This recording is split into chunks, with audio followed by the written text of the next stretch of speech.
Welcome back to B2B Growth. I'm Logan Lyles with Sweetfish Media. Today, I'm joined by Steven Kellam. He's the SVP of Marketing and Alliances over at 360 Insights. Steven, welcome to the show. How's it going today? It's going well. Thank you. I appreciate you having me. Absolutely. Steven, we're going to be talking about an area that's right in your wheelhouse today, optimizing your partnerships and your alliances. Before we get into today's conversation, could you tee us up, give us a little bit of background on yourself and what you and your team are up to these days? Sure. I'll start with 360 Insights because 360 Insights is a fascinating company. I would say it's a little bit of a unicorn in the incentive market today because 360 Insights covers both the B2C and the B2B and does both very, very well. In terms of what 360 really does, we're a global incentive company. Our focus is on providing software, services, analytics, all of those ingredients, key ingredients that help companies leverage and maximize the spend that they have on the indirect channel. So we're all about how do we help you understand your channel and how do we help you make your investments pay off as strongly as possible. And then from my end, let's see, I've been a partner. I ran a managed service company in the Bay Area around San Francisco for several years, sold that business, and then was in the manufacturing side, built a channel from 0 to 2,000 partners. And then we sold that business. And then I ended up in the incentive business about 10 years ago, sort of fitting in the middle. And I never really had paid that much attention as a partner and as a manufacturer about that niche of incentives and how powerful incentives could be to drive behavior and drive to success in the indirect channel market.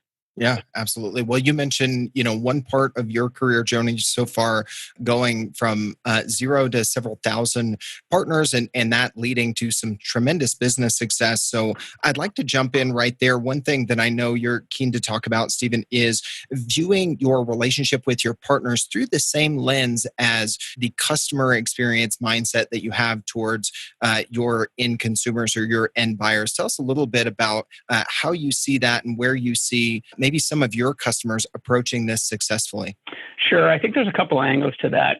One is I truly believe that we're in a time where B2B can learn from B2C and B2C can learn from B2B. A couple of examples. The B2C space has understood the consumer and is right there along the buyer's journey. I mean, 10 years ago, Google had 0 moment of truth, and everyone's heard lots of different versions of the buyer's journey. And the B2C has really understood that and understood that consumer and what they've needed to do to adapt certain behaviors to create that bridge and create that bond between the reseller and the buyer. And the B2B groups, I truly believe, are learning from the B2C and how to treat partners, dealers, agents, resellers. I'm not sure it really matters what you call them. They're the indirect route to market, right? And they're learning from B2C how to treat those resellers like a true customer. And it's been fascinating to watch how the B2B organizations are really, really taking that on. And then on the B2C side, many of the B2Cs are really starting to understand what B2Bs have historically built from channel motivation and incentives and really technology stacks that help drive success. And so I truly believe that there's this collision going on, and the best of the best are learning from each side and learning what they can do to be successful. I love that parallel look at B2B and B2C. I always think that those comparisons can be really eye-opening for us. As you were talking about folks in B2B, in your network and maybe your customer pool, Steven, are there some good examples where they've taken that to heart, applying that CX mentality to their partner relationships, either reducing friction, making it easier to work with them, nurturing that relationship with content? Any kind of shining examples that come to mind as you're talking to folks about, how they should take this approach that maybe you're repeating and saying, hey, these guys did something really interesting and look at what it's done for their partner relationships? Sure. I think the leaders here are looking at it holistically, and maybe you could even break it down into several groups. There are the organizations that are saying, hey, I need to look at this. I need to be serious about this. this is going to impact my business, and I need to take knowledge in and build this out and figure out where I need to go. And maybe we'll call that an awakening. And organizations that are starting to now invest in their organization across all the touch points to get there. And then there's organizations that have been doing this for a X period of time and are starting to take an iteration approach. And they've looked at this, and they've looked at the touch points, and they've broken down a lot of the silos, and they're starting to understand this next iteration. And you could probably look at it as a pyramid. I think the broadest group is maybe the awakening group. Well, there's a laggard group underneath it. There just is, right? And there always is. It's a bell curve or a pyramid, however you want to look at it. And then there's the awakening crowd, and then there's a crowd who's iteration. And then, to be realistic, there are a few at the top who have had this for several years. And they're organizations where it's been demanded from a C-suite. And maybe they started that way. Maybe their culture was that way in the beginning. Maybe their C-suite had a key understanding of that B2C and that B2B, or had a key understanding of CX long before people were actually using the term CX. And they're taking that culture in, and they knew intrinsically that it wasn't a single touch point or even an incentive. And while the dollars maybe were heavy in incentives, there were 10 other touch points that a reseller came in contact with in that organization. And they already knew that it was a culmination of all those touch points that created customer experience, and they just did it. So I think that's a pretty narrow point at the top. And I would say the vast majority are in the iteration or the awakening categories.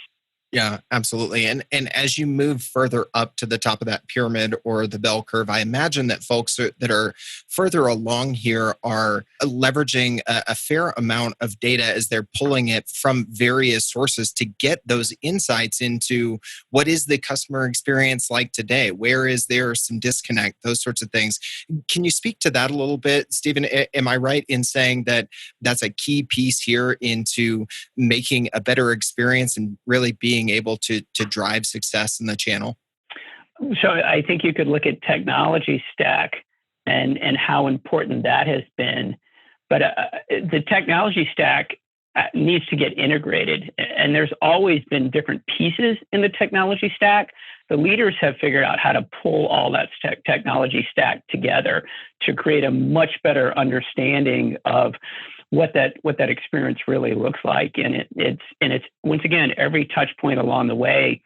It used to be that you would have an organization, for instance, that would look at a PRM, a partner relationship management tool, and how the partner's experience started with an onboarding process.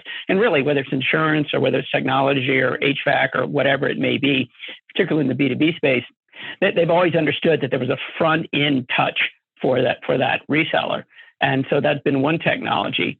But then you had marketing maybe way over at the other end, and there was a disconnect, or maybe that marketing sat inside a link of some sort of portal there. And what we're seeing those folks at the top understand is taking all of those data and taking all those technologies, and at minimum, you're linking them together with APIs, right? And figuring out how this data needs to flow seamlessly back and forth.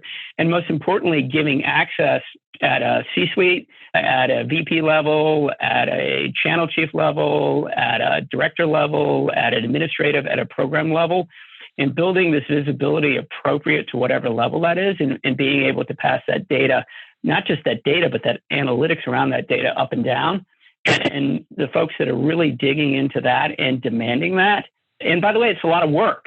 It's not easy because you got to get everybody definitely moving in the same direction. So I think the folks at the top are taking technology and they're taking data and they're applying data science to it. Sorry, I'll go down a little bit of a rabbit hole here. I know that the folks that are leading this as well are bringing data science into this. And whether it's someone like 360 who comes in and brings their own data science to it, or whether it's the data science that was in the direct business and they're allowing access to the indirect side, which, by the way, is fabulous to start to look at it as, hey, a go-to-market, whether it's direct or indirect, and use that data science.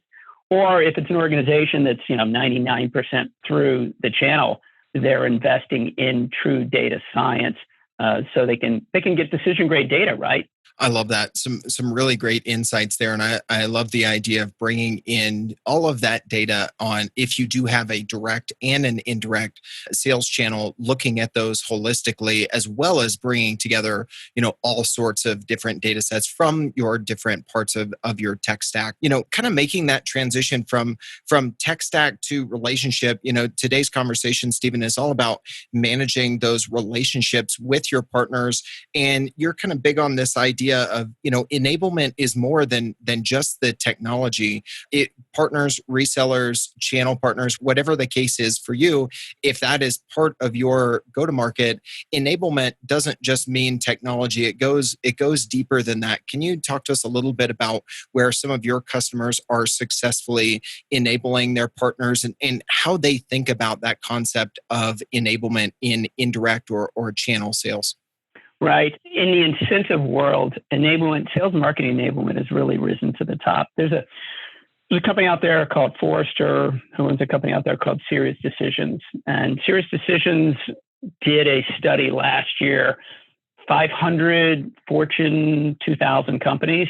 And the number one concern for CMOs who have a channel was sales and marketing enablement. And I find it fascinating because historically, sales and marketing enablement, or enablement in general, was a place where MDF, market development funds, or co-op funds were leveraged. And the whole idea originally was, in technology space, you had complex sales. And you would take these dollars and you would invest these dollars with resellers to enable them to understand how to sell the product well. Because when you're talking about data centers, when you're talking about some of the technology that's historically been out there with companies from VMware to HP to IBM, it can get pretty complex. So there was always a lot of investment in enablement from a technical perspective. What's been fascinating is to see the rest of the world start to see that it doesn't matter whether it's technology or not. You have a big hole in most cases in your resellers' capabilities, whether it's a tire, whether it's a $10,000 refrigerator, a $200,000 kitchen redo, or a $100,000 smart home upgrade. The resellers in general are not strong in sales and marketing. And don't get me wrong, they still need, when in a lot of smart investments, and you can get fairly complex, as technology starts to move into just about any manufacturing, and that's probably a whole separate conversation, you need that technical enablement. But the technical enablement isn't going to do anybody any good if you can't create demand generation at the top of the funnel. And every vertical has now understood that, in particular with the buyer's journey, we have to enable our resellers to meet that buyer along their journey with affirmation, maybe not information, but maybe affirmation. And we need to be able to connect with that buyer, right, at the top of the funnel, which is where I think resellers are most weak in their marketing. So how do we create enablement there? There's 2-partner, 4-partner, and through partner marketing, right? Which one are we going to use? Where are we going to spend our dollars? How do we generate the top of the funnel, the most opportunities? And that's great. So you train them technically so they're ready to respond with a product, whether it's really simple and you don't really need it or whether it's complex. Now you've invested in marketing enablement and you created demand at the top of the funnel. So how do you help a partner get from a 20% close rate to an 80% close rate or anything reasonable? You have to add sales enablement onto that as well. And those are traditionally the weekends for partners. So I think enablement is going to be key for success in any vertical. Sorry, that was a long answer, but it's just a fascinating opportunity, I think, for OEMs to help their partners take share, in particular in today's world right now that we're living in, where digital marketing is going to be so important. Mm-hmm. Yeah, more important than ever. Steven, I love your passion for it. And as you get deeper and deeper there, as we've talked about, looking at your partner relationships through the lens of customer experience, how to leverage data, how to enable your partners more than just the tech stack. You obviously, as we said from the top of the episode, have a lot of experience. And as we've gotten further into it, just exuded more and more passion on this topic. So I really appreciate you unpacking some of those lessons learned and mindset shifts that need to take place and folks will be able to benefit from today. Today's growth story is about Active PDF, the leading global provider of server-side PDF automation and digital transformation tools.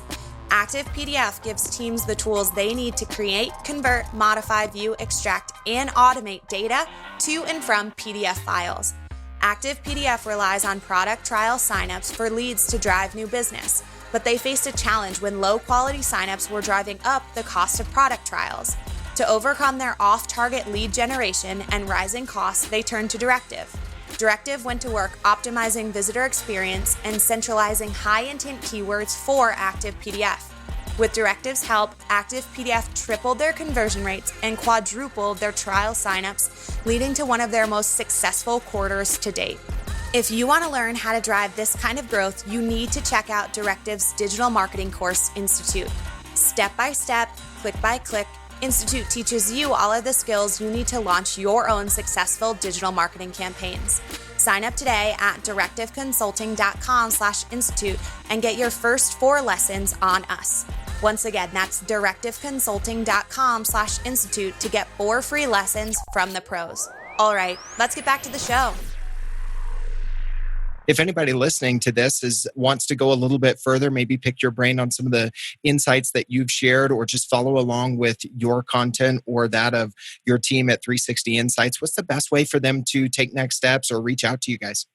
Sure. I think first, please welcome them to go to 360 Insights. We're open gated there. There is so much best practices that anyone can come in and they can look at, from MDF, co-op, SPIF, rebates, consumer rebates, you name it. There's a white paper on it. So it's a plethora of information that they can find and they can dig into and come back to us as an organization. We absolutely believe in to give first to get. And then secondly, please feel free to reach out to me, anyone on LinkedIn. I do believe that's going to be the best way. Steven Kellam, that's Steven, Kellam, Kellam. I'm on LinkedIn and would be more than glad to connect and converse. Awesome. Steven, thank you so much for joining me on the show today. I really appreciate it. No, thank you for having me. I really appreciate it. And as you said, I'm passionate about this. And we just have an amazing opportunity today to work with OEMs of any type in any vertical to help them get their partners, resellers, dealers where they need to be. And it's kind of a cool place to be. I want it to be successful. Absolutely. Well, we appreciate your passion today. As always, folks, thank you so much for listening. I hate it when podcasts incessantly ask their listeners for reviews, but I get why they do it, because reviews are enormously helpful when you're trying to grow a podcast audience. So here's what we decided to do. If you leave a review for B2B Growth in Apple Podcasts and email me a screenshot of the review to james@sweetfishmedia.com, I'll send you a signed copy of my new book, Content-Based Networking, How to Instantly Connect with Anyone You Want to Know. We get a review, you get a free book. We both win.